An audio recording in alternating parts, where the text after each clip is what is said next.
There is a saying by Mark Twain that cats are the wildest of the tame and the tamest of the wild. They are adorable, frustrating, affectionate, and deadly animals, our companions since time immemorial, and even worshipped as divine, and they know it. Today, I am going to tell you some of the folklore of the cats.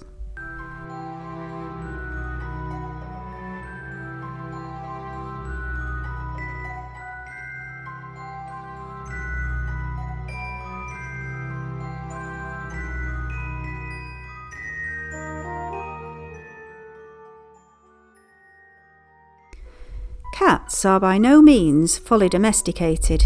They may live alongside us, but it's always on their own terms. The companions of the hearth and yet supreme hunters, intelligent in their working out of things they come across and yet also impossibly frustrating in their sometimes clumsiness, or is it purposeful destruction, just because they feel like it. Now, we are the rescuers of a former pregnant feral cat, now quite happily a fat little house cat, and having kept 3 of her kittens, who are quite insane teenagers and exasperatingly naughty at times, and now we have been adopted by a snowshoe Siamese feral cat as well, so we're now up to 5 cats. I can thoroughly agree, cats live on their terms, and we live on their terms also. However, would we have them any other way? Well, no, of course not. To have a cat in your life is to have a companion both loving, and yet also it's an eye-to-eye relationship, a compromise met between a human and a cat. They are graceful, they are daft, they are cute and funny and a joy to have as part of an animal family. And as fascinating as cats are, their folklore is equally as diverse and interesting. From the realms of the gods and the goddesses to familiars of witches, wise cats and clever cats and sweet cats. There is so much folklore about felines that I cannot possibly cover everything. However, I have got together as much as possible and as diverse as possible, and I hope we can all learn something as we look into the eyes of the cats. It is acknowledged that the cat's relationship with a human is purely one of mutual aid. They hang around with us where we have food and they get fed, or at least hunt the animals that are attracted to our food and our waste, and for us they provide a way of keeping down pests and cuddles, lots of cuddles. Unlike dogs, they domesticated themselves on their own terms, and isn't that just so cat? It is unknown when this relationship began, but a Neolithic grave was found in 1983 in Cyprus, dating back to around 7,500 BC, and this contained the remains of a human burial. The deceased person was buried with his or her precious items. Close by this, in its own tiny grave, was discovered the body of a young cat, buried in the same east-west direction as the human. Now, cats are not native to Cyprus, and so the thought is that this cat was a beloved pet that had been brought there. The root of today's kitty cats, though, dates as far back as 4,500 BC and seems to have originated from Europe and Southeast Asia. The cave wall art and carved figure of cats flanking a mother goddess figure that is giving birth can be found across Europe, Africa, India, and the Middle East. I think most of us know the ancient Egyptians loved their cats, and of course they worshipped the goddess Bastet, who was visualised as part cat and part human, and in war times she became a lioness. The goddesses Isis, Sekhmet, Mut and Mafdet were also associated with cats. And it is interesting when we look at the mythology and folklore of the cat how much of the lore is feminine. The cat is associated with women or female supernatural beings more often than not. In the Egyptian Book of the Dead, the cat symbolises the benefits of the sun for life on earth, and also the sun god Ra.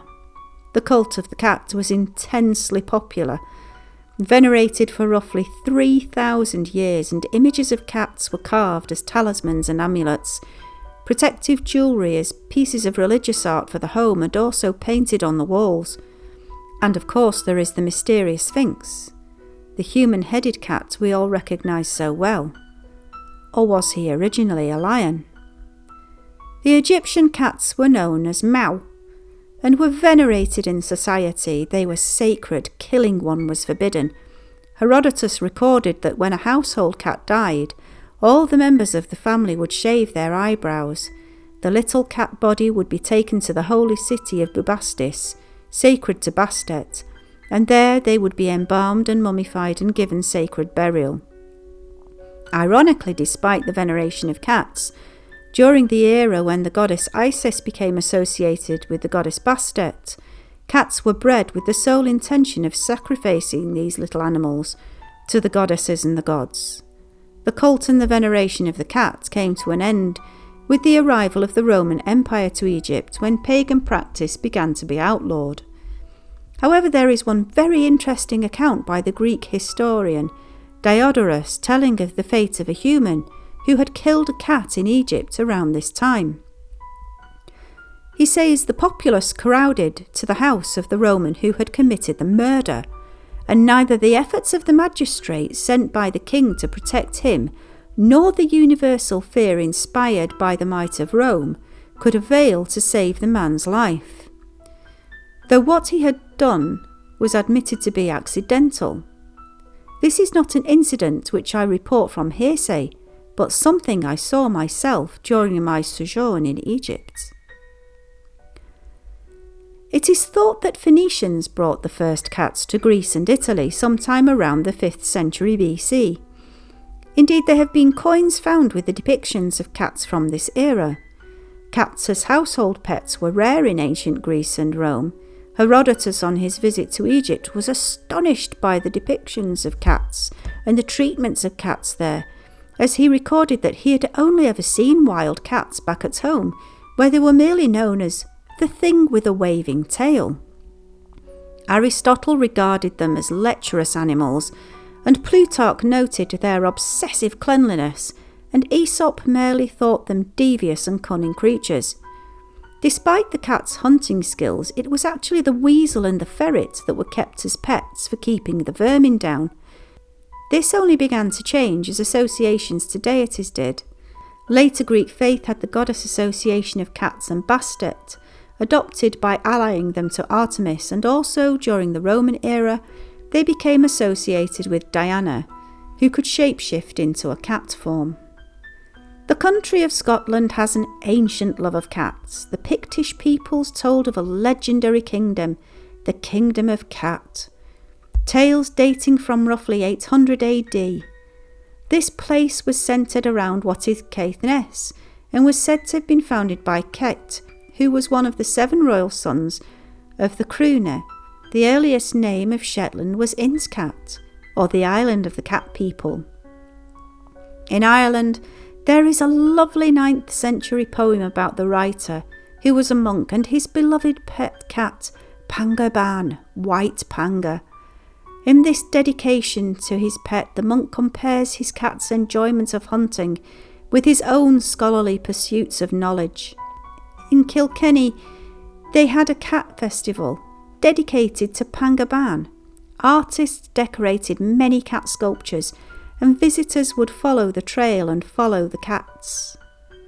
The medieval King of Wales, Hywel the Good, granted cats his protection, making it illegal to harm or kill one single cat. In Norse faith and mythology, the goddess of fertility, love and abundance, Freya, was associated with cats. Her chariot was pulled by 2 great male grey cats, something only a goddess could possibly achieve. For the rest of us, the saying, like herding cats, would be more appropriate. Farmers would leave bowls of milk in their fields as offerings to Freya's cats, in the hopes of gaining her favour with the goddess, who would bring them a good harvest. Cats were a vital part of Viking households, being kept as treasured companions and also for their hunting skills. They kept the mice and the rats down in farming communities. Freya was gifted the cats by Thor. He had fallen asleep while fishing, lulled by a beautiful strange lullaby, and yet was woken by the most awful screeching. Angered, the god went in search of the cause, and he came upon the magical cat Björn. This cat was a murderer, tempting travellers with beautiful singing and stories and then killing them, and only a brave soul wearing iron gloves and an iron helmet could defeat Björn. Upon this, the terrible cat would serve the winner of the battle. Thor, who must have been wearing iron gloves and an iron helmet, as he did survive, found Björn with 2 little grey-blue kittens that were sleeping as he sung to them. And Thor asked Cat Björn, was he their father? The cat replied yes, he had had a dalliance with a pretty cat in the spring, and yet she had left him and the kittens, and he was now raising them on his own, a single father, and it was incredibly difficult. So Björn asked Thor if he could help, and Thor realised that these kittens would be a perfect gift for Freya. He agreed to take the kittens and gathered them into his great strong arms, and at that very moment Cat Björn changed into a bird and flew away. I suppose in case Thor changed his mind. These 2 kittens grew to be the majestic cats that pulled the chariot of the goddess Freya. Cats have always symbolised femininity, and so it was natural that the epitome of the goddess of all things female would have cats. She was also the deity of the vulvas, practitioners of Seidr. The nearest would be was that she was a seer. As is the belief with cats, she could see the other world and the future and things that others could not see, as did the vulvas and as do the cats. In Russia, that splendid country of unusual folk tales and beautiful art, the cat is seen as a good omen and a blessing, and even owning a cat is said to bring good fortune. We should be okay then, we've got 5. To let a cat into a new home before any human steps inside will bring good luck to that household. The Russian Orthodox Christian monasteries have cats as an integral part of their culture, and cats are the only animals allowed to wander freely in the temples. To injure or kill a cat in Russia would bring a huge fine once, and the Hermitage Museum, the Winter Palace, has its own cat protecting it, and this tradition dates back to the reign of Empress Elizabeth in the 1700s. Originally, the cats were pampered to the point of having their own servants. Aren't we all servants to our cats? But now the cats are cared for by the staff of the museum, and there are around 74 of them that roam around as they wish. They even have their own press secretary, apparently. During the Song dynasty in China, the love of cats was for long-haired ones, especially ones with yellow and white fur, who were known as lion cats, and these were all really good ratters, although the lion cats made for very pampered pets also. Even the local markets had stalls selling items and fish made and marketed specifically for pet cats. The Chinese goddess Li Shao has a cat form, and offerings were made to her to help with pest control and also fertility. It was Li Shao who represented the importance of cats for the world.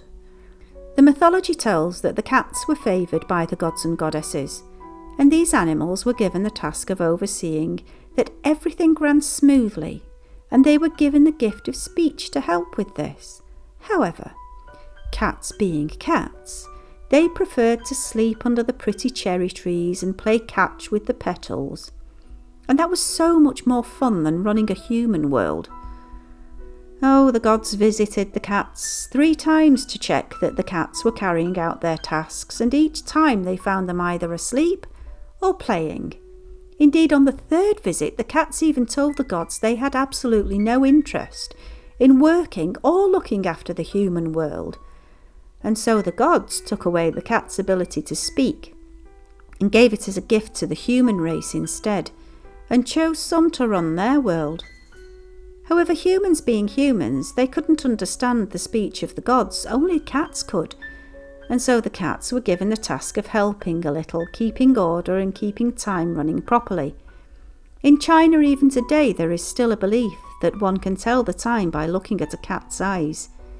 In China, it is also believed that cats naturally see ghosts and are able to protect homes and people from evil spirits. Japan has a really interesting relationship with cats.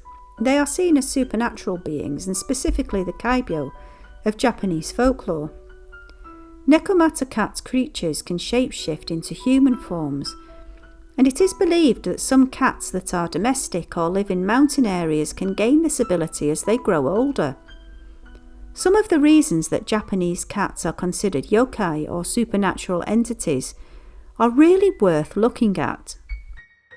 The fact that cat eyes can change from mere slits to a full round pupil, the static that often happens on their fur while stroking or brushing, the way they move so silently, their love of licking blood, their sharp claws and teeth, they can be nocturnal, and also their agility, all of these things mark cats as yokai.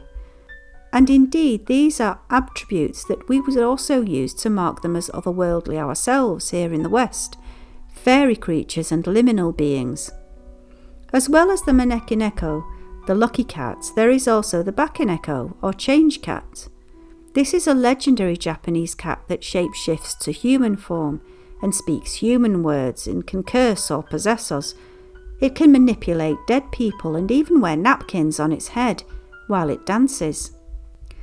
It is from Japan that we have the familiar lucky cat figurine, the maneki-neko, the beckoning cat.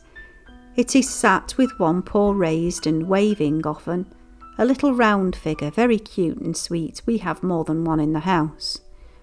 The legend of the lucky cat says that a landlord noticed a cat that was waving at him with one paw.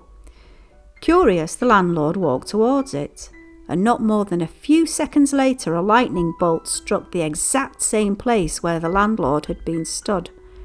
He knew that the cat had purposely saved his life, and from that day it was known as a lucky cat symbol. It is most often seen in businesses, both Japanese and Chinese, and increasingly all over the world as a good luck charm to draw money or business through the door. And even the colours of these cats bring different blessings. White will bring good fortune, black keeps evil away, gold will bring prosperity, red will protect health, and yellow helps with relationships. Green maneki-neko helps with academic success, purple helps with your beauty and longevity and health, and finally pink will help with love and romance. There is a fascinating Japanese belief that somewhere on the tail of every cat is a magical hair that restores health to a dying person. The Buddhist, Burmese and Siamese cultures believe that the spirits of very devout people will rest in the bodies of cats when they pass away. These very special souls would stay in the cat for the whole of the cat's natural life, and this act would allow the human soul to gain the gift of the access to paradise. In the Czech Republic in older times, there was a tradition of burying a cat in the grain fields to attract good harvests, and in Romania, if a cat jumped over the grave of a recently interned body, it was a sure sign that this person will return as a vampire. In India, a cat that has given birth to healthy kittens is very good luck indeed. No evil spirits will be able to enter a house, and there will even be prosperity for the cat's owner within 3 months following the birth of the kittens. If you should see a cat when entering a village, town or a city, though, this is bad luck, and heaven forbid that a cat licks a woman's foot, because this will mean her father-in-law's life may be in danger. And another warning of danger in India is if a house cat cries repeatedly when its owner is leaving home, they must be very, very careful, because a life-threatening danger is imminent. In Iran, it is believed that to accidentally eat cat hair will cause insanity, and splashing water by accident on a cat brings warts. Indeed, to harm a cat in Iran is a thing that will bring about homelessness and possibly even death. This is mirrored in Ireland, where to kill a cat will bring 17 years of bad luck. In Italy, there is a belief that to see a cat sneeze will bring good luck, but if it sneezes 3 times, you will catch that cold yourself. In Thailand, there is a breed of cat called the Korat cat, and these are beautiful silvery grey cats, said to be very, very lucky for their owners. They would have water poured on them to attract rain in dry spells and droughts, and it was believed that this could call rain clouds. Brides would even be given 2 Korat cats to bring prosperity to the newlyweds. In the Netherlands, it was said that cats are horrendous gossips. I can attest to this. So they were traditionally banned from any room where families were having important discussions. In the United States, to see a one-eyed cat was a very lucky thing indeed. All one had to do was spit on a thumb, stamp it in the palm of the other hand and make a wish.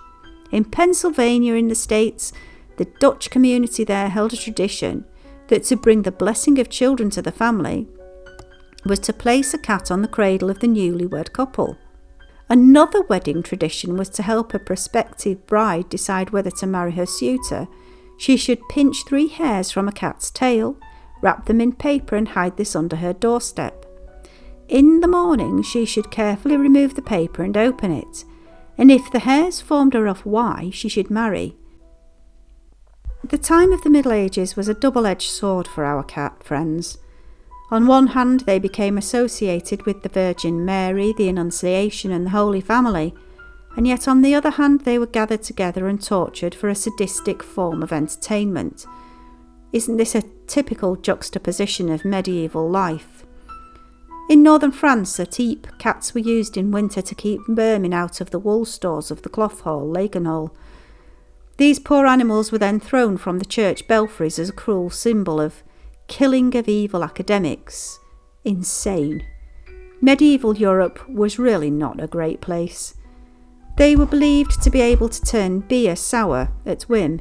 I have no idea why cats would want to do this, but it was an actual documented belief, as was the superstition that if a cat breathed on you, you would catch tuberculosis. Cats, acting on behalf of the devil himself, were commonly thought to have brought about the Black Death, the dreadful, deadly plague that swept across Europe in the Middle Ages, decimating populations. And because of this misguided belief, thousands of cats were culled, especially the black ones, and sometimes even the cats' owners were put to death as well. Of course, we now have a better understanding of the progress of the Black Death. It is now known that the carrier of the plague was the oriental flea that was brought on rats living on trade ships crossing the globe back and forth. Of course, killing the cats meant the rats had no natural predator. Plague spread like wildfire, and it was a disaster made so much worse by human superstition and ignorance. And so we come to the witches. Once again, time had bad news for the cats and people. Witches, what were they really? Wise men and women, local healers at a time of no medical aid for the poor, midwives, peddlers and cunning folk, herbalists, elderly people, disabled and outcasts from society, and often with downright lies from spiteful neighbours and trouble causers. Yet in this era, it was not just slander that was the problem. To be labelled a witch meant almost certain death, be it by execution, death awaiting trial, or torture. And it was believed that witches had familiar animals that helped them in their wicked tasks. And these animals in turn were also persecuted, and one of the most common among these familiar animals was of course the cat, especially dark and black ones. It was thought in Scotland that if a well-fed and cared-for cat was still skinny and thin, then witches were riding around the cat in the night. To prevent being persecuted by witches and their spells, hairs from a black tomcat should be collected, and these sewn in a bag and worn around one's neck. An absolutely gruesome tradition to protect a household was the hiding of dead cats in houses and inns, and many people renovating ancient properties have found naturally mummified cats hidden in the building's structure, very often the chimney or the roof. As with witch marks, scribed into beams and lintels to keep evil spirits out of the house, it was believed that these cats were also there to keep out spirits and witches. We look at our Halloween and Samhain illustrations and media culture's A Day of Witches with cats and have a love for the imagery. Very often it's beautiful and heartwarming and sweet. And yet the root of these traditions that we are following today are watered with tears and filled with pain. The persecution of these poor people should always be acknowledged while we have our Halloween fun. We are giving a nod and a smile of friendship as we do this to those who came before us and had no friend to stand up. The tale of Dick Whittington and his cat is old, very old, and based upon the actual Lord Mayor of London, who lived from 1354 to 1423, although a cat was never recorded in his history. So where the cat came from, who knows? Who knows where the cats come from? It's the cat distribution organisation, I'm sure. Well, that's why we've got 5.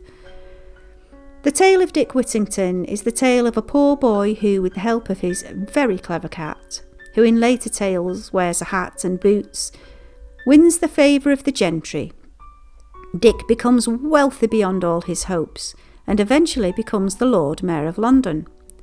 The story became a Victorian pantomime favourite and productions still abound every year in the UK of Dick Whittington. The earliest ballad form of the tale of Whittington and his cat dates back to 1605. The story was given more content in 1615 by Richard Johnson, and after this there were chapbook versions, printed book versions, theatrical plays, songs, and of course, eventually the legendary Christmas pantomime. The image of Dick and his cat became a source of hope for the masses, a poor boy made good. Visitors to London can visit the site of the house of Dick Whittington, and all of that area is imposingly beautiful. And at Highgate Hill in London, in front of Whittingham Hospital, is a statue in honour of the very clever and dapper cat. Now we have looked at cat folklore in countries and some rather sad tales of cats. Let's have a look at some fairy folklore and begin at looking at the cat she. This supernatural cat is found in Celtic mythology, mainly in Scotland, but also in some tales from Ireland. It is a huge black cat with a white spot on its chest, with hair stood on end and a black back arched in anger. Sometimes he walks on his hind legs, and this cat haunts the Highlands of Scotland. There is a belief that this cat was inspired by the actual native Callas cat, which had dark fur and was completely wild. In some folklore, the cat was not a fairy creature, but a witch who could transform into a cat 9 times. The 9th time that the witch transformed, they would be trapped as the cat forever. And of course we have the tradition of cats having 9 lives, and it is thought that this tradition came from the witch cat, the cat she. It was said that to leave a bowl of cream or milk out at Samhain, at Halloween, for the cat she was a necessary thing. To not do this would insult the cat. The cows of the farm would be cursed and their udders would dry up and there would be no milk at all. There was a frightful spell that could be carried out too, to summon the demonic fairy cat called Big Ears. And this spell needed the bodies of cats to be burned constantly for 4 days and nights, and no food would be eaten at all. This cat would then appear along with many devilish cat followers, all screeching and yowling. This fairy cat would grant wishes to all who were in attendance. It was thought that cat she could steal the souls of the unburied dead, and so would haunt the places where bodies were laid out for families, or even at funeral parlours. Highlanders would try to keep the cats away by spreading catnip around the house, but not where the deceased was laid out, tempting the cats away. They had singing and playing music and telling of riddles, and also keeping the body cold. The families would stay by the body day and night until it was buried and at rest.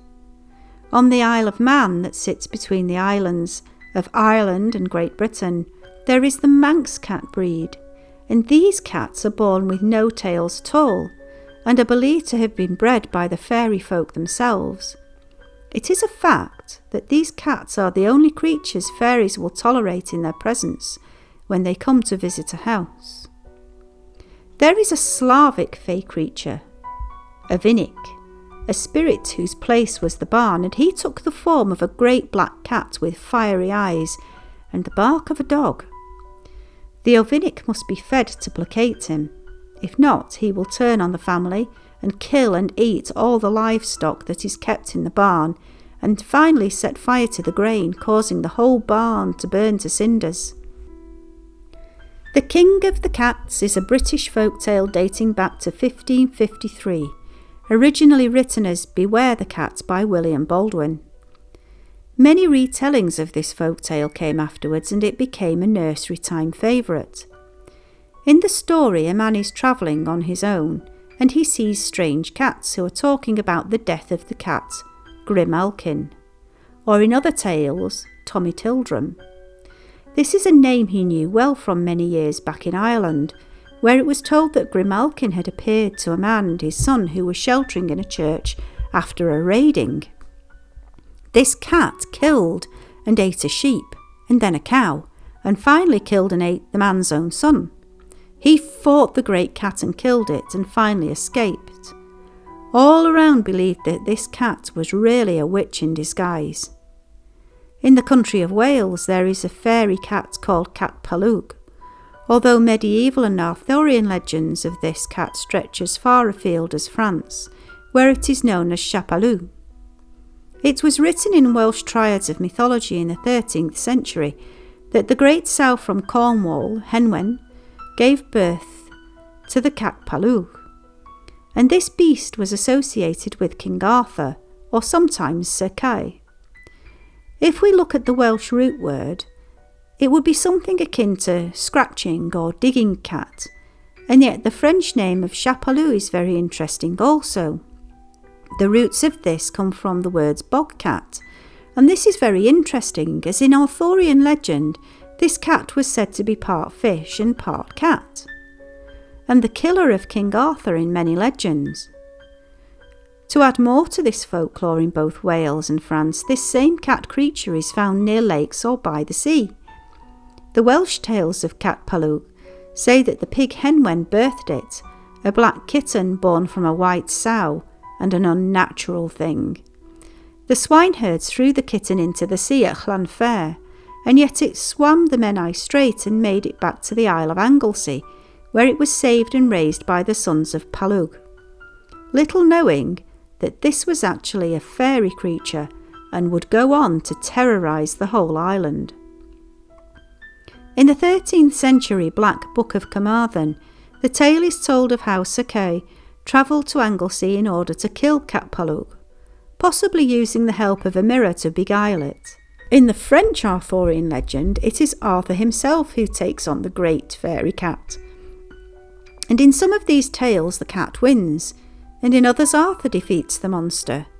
And this monster was said to have been caught by a fisherman who had sworn an oath to God that the first creature he caught in his net he would dedicate to God. And the first creature after 3 casts of his net was a little black kitten. But the fisherman could not keep his word. Instead of sacrificing the kitten, he took it home where it grew to be a monster in size and in temper. It even killed the man and all his family, and any poor soul who travelled near the lake. In the end, King Arthur himself decided to kill the cat.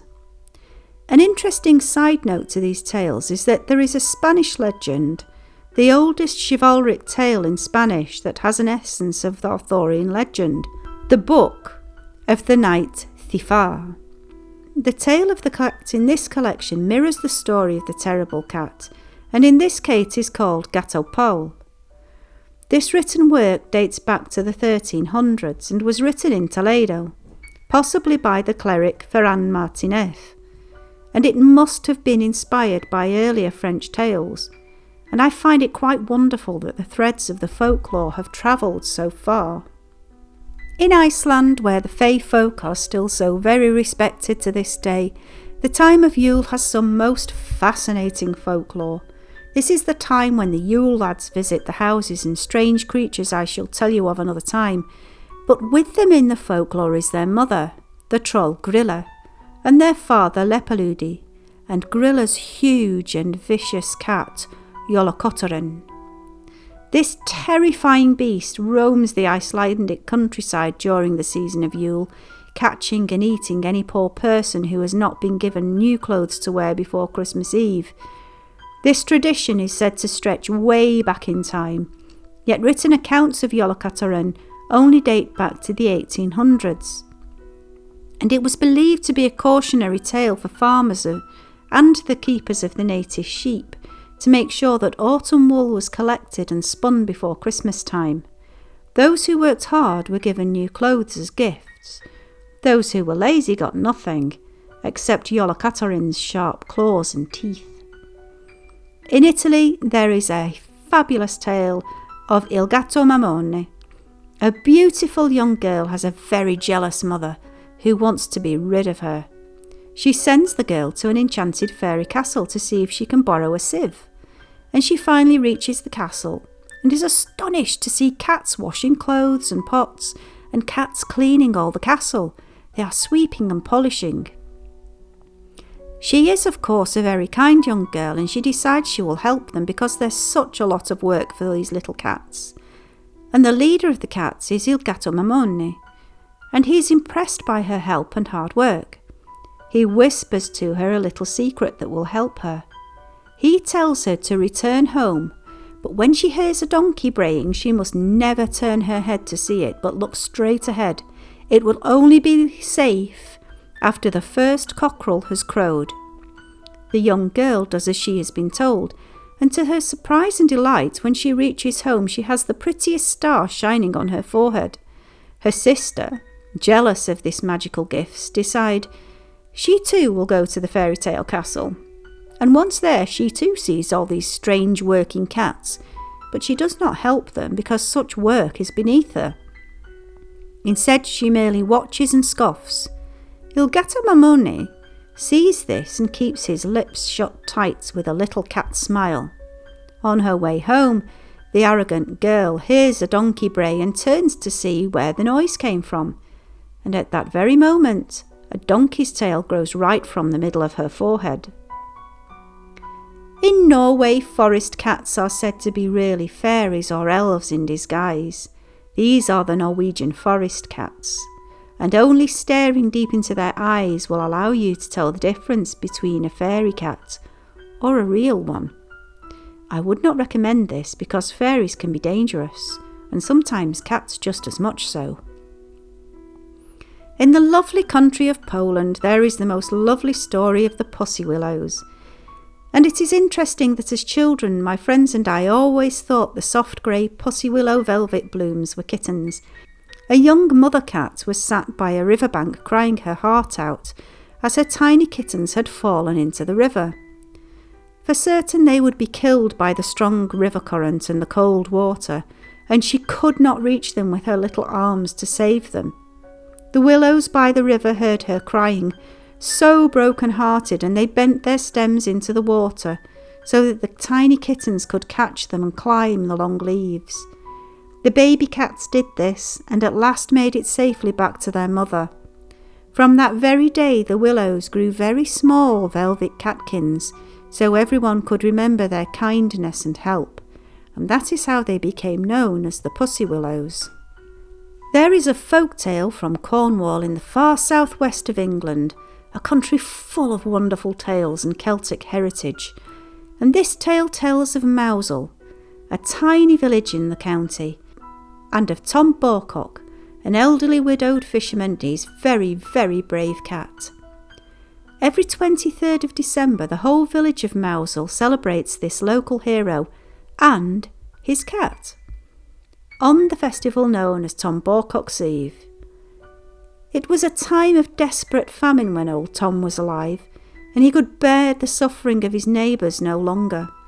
He got in his little boat together with his cat, and they set off into the roughish of Cornish Atlantic seas, determined to catch enough fish to feed the village.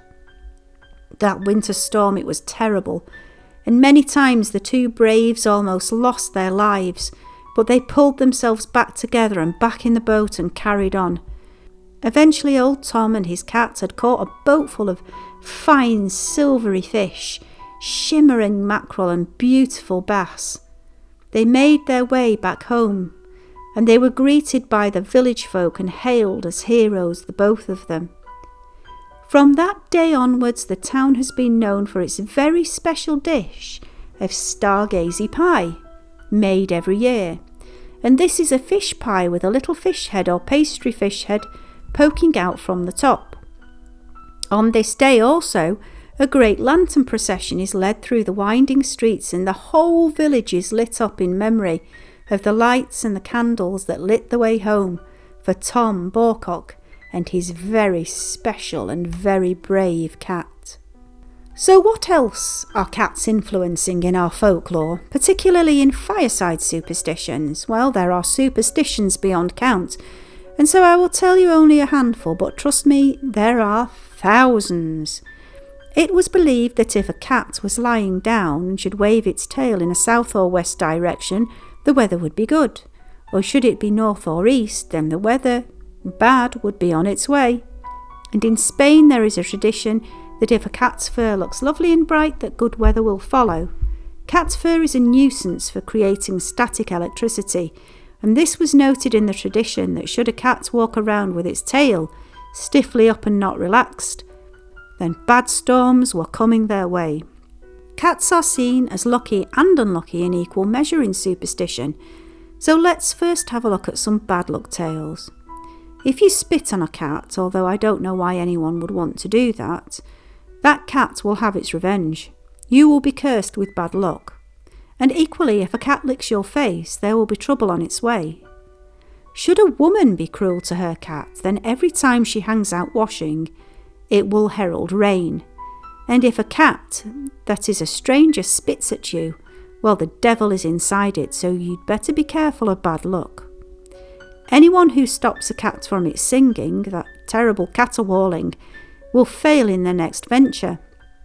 And never try to abandon a cat in the wilderness, because bad luck will be there to greet you when you return home.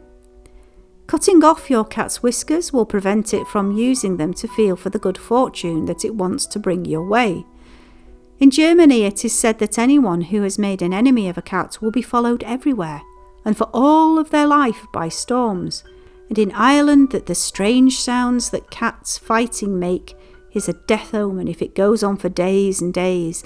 And this sound was believed in Belgium to be the sound of an argumentative women whose souls had been allowed out for the night from purgatory to enter the body of cats temporarily. In Devon, superstition has it that the cat will not stand to be in a house where a dead body lies, and many stories were told that the cats would disappear after a death, only to return after the funeral. In Turkey, it is said that a cat walking between a couple foretells of arguments or separation. To counteract this, splash water where the cat walked to wash away any bad luck. There is a strange saying that should a cat look at you while it's washing itself, then death will follow unless you make a wish. However, another saying says that a cat washing and looking at you means you'll soon get a new dress. Maybe the best thing to do is wish for the new dress. A very dark superstition tells us that cats suck the breath from sleeping infants, and sometimes even that of adults. Although this is nonsense, it was still talked about when I was a child in the 70s. In 1791 there was a coroner's inquest into the death of a child at Plymouth, a city in the southwest of England.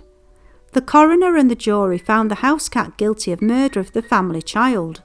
The superstition arose again in paperwork in the United States from Nebraska in 1929, where a doctor is recorded by the Nebraska State Journal. In this article, he states he watched a cat jump into a crib, place its paws either side of the sleeping baby's mouth, and the cat touch its mouth to that of the child. The child, he stated, went as pale as death, with lips as blue as a corpse. There is a saying, the cat is raising the wind, and this happens when your cat is tearing around the floor, ripping up carpet and cushions. This sounds familiar. In Germany again, the belief is that if one swallows cat hair, consumption will follow, or a cold, or even death. As a balance, let's look at some positive cat superstitions. Should a cat follow you around, then that will bring good luck, and in Canada it is said, that owning a tricoloured cat is also lucky. This tradition of 3-coloured cats is also found in some parts of Great Britain. Tortoiseshell or calico cats entering your home will bring money your way. A black cat who decides to live in a house will also bring good fortune through the door. To see a white cat under the moonlight will herald a marriage very soon, and should a cat enter a house and start scratching a table leg, it's scratching for good luck and must not be punished. Black cats crossing your path can mean bad or good luck depending on where the tradition is from. And finally there is a poem I remember from my childhood. Kiss the black cat shall make ye fat, kiss the whiteen shall make you lean. Kissing a black cat bringing good fortune, kissing a white one bringing strife. And actors have a deep belief that to keep a cat in a theatre will always bring good luck. Now let's have a look at some more cat-related superstition, but this time relating on the many colours that cats come in. In Asia, pale-coloured cats are believed to bring the wealth of silver into the owners' homes, and in India they are seen as very lucky. Darker cats attract gold, and yet in China black cats are seen as an omen of poverty and hunger. And yet in Yorkshire in northern England, fishermen's wives would keep a black cat as a sure way of keeping their menfolk safe at sea and having them return home to shore safely. Indeed, another tradition says that a woman who has a black cat as a pet will have many lovers.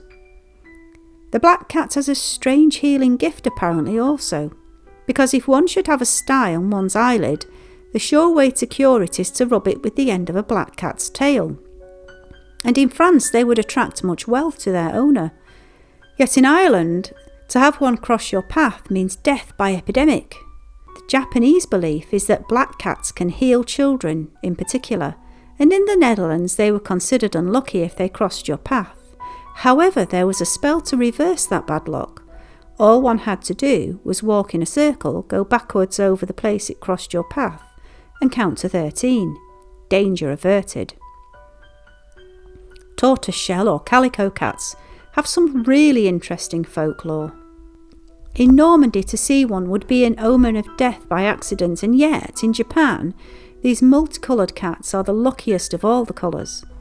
If a pale cat or a tortie had black markings that looked like a woman in a kimono, that cat must be cared for beyond all comparison because it housed the spirit of a deceased loved one.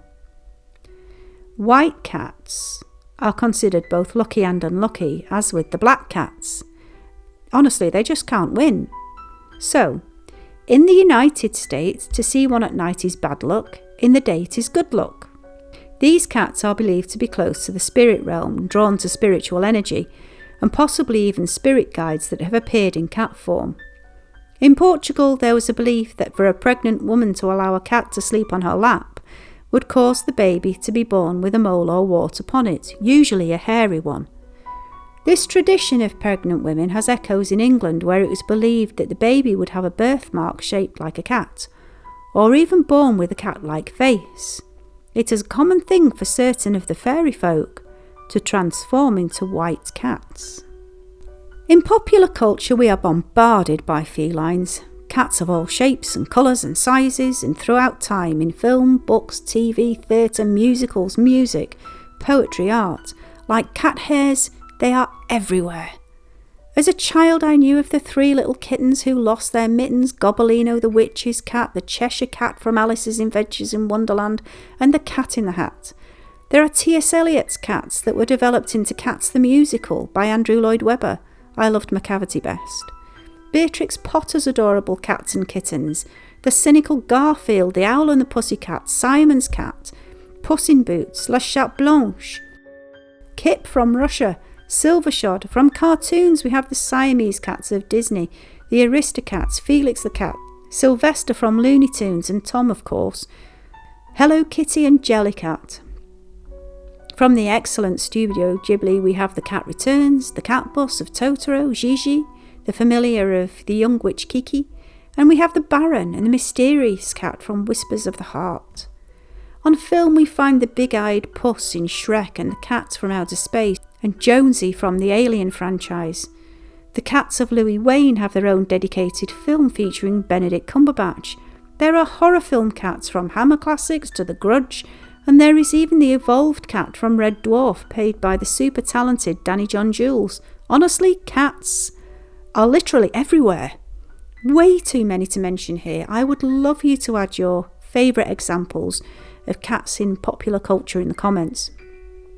And finally, as something to think about, we now have the strange cryptozoological ABCs. The alien big cats, basically out-of-place big cats that are searched for and sometimes unexpectedly found in the UK countryside. These cats are often in our popular media, giving an air of thrilling mystery. Everybody loves a mystery.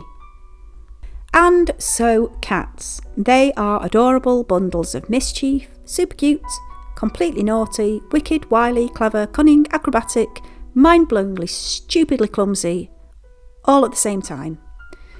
As a cat owner of many cats, as you know, and many cats over many years, I have the proof of all of these things. And yet they beguile us. They are very fairy tale creatures. They are very regal creatures. They seem to have one foot in this world, or one paw in this world, and one paw in the many other worlds that they seem to be able to travel through. And so it's no wonder that we humans have an alliance with them. They don't belong to us heart and soul as dogs do. It is more like a negotiation and a truce. It's more like a relationship with another person, another human being. I really hope you've enjoyed this episode of Tales of Fae and Folk. Please give us a thumbs up if you have, and please consider subscribing to help us grow our community of folklore lovers. And so, until next time, dearest friends, keep well. Brightest of blessings, as always. Brightest, brightest, brightest of blessings. And remember, for heaven's sake, don't play with the fairy folk or weird cats, or you may end up in one of my folk tales yourself.